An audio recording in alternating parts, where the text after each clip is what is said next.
Ces entrepôts sont remplis de pommes de terre qui doivent réussir à passer l'hiver.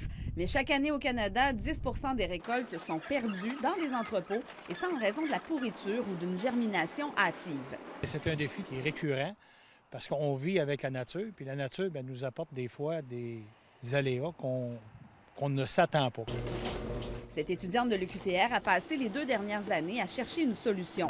Un produit naturel qui pourrait remplacer certains pesticides controversés comme le chlorprophane. Elle l'a trouvé dans l'épinette noire.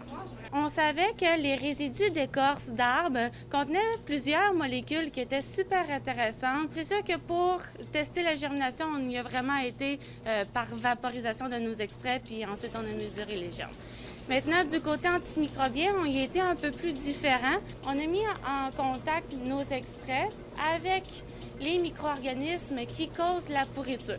Des recherches qui sont vues d'un très bon œil par les producteurs. Je connais des producteurs qui ont eu des pertes d'environ 1 million à certains moments donnés, justement à cause des flétrissements bactériens.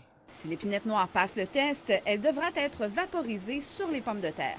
Notre idée, ce serait vraiment d'ajouter un peu comme des buses qui vont venir vaporiser notre produit antimicrobien qui empêche la pourriture sur ces pommes de terre-là. Puis ensuite, les pommes de terre continuent sur courant voyable. Ça prendra encore quelques années et beaucoup de recherches avant que l'épinette noire se rende sur nos pommes de terre. Notre patate, on la vaporise, on extrait l'épinette noire, mais est-ce que ça change le goût? Puis aussi la question de l'innocuité. Patricia Elie, TVA Nouvelles, Trois-Rivières.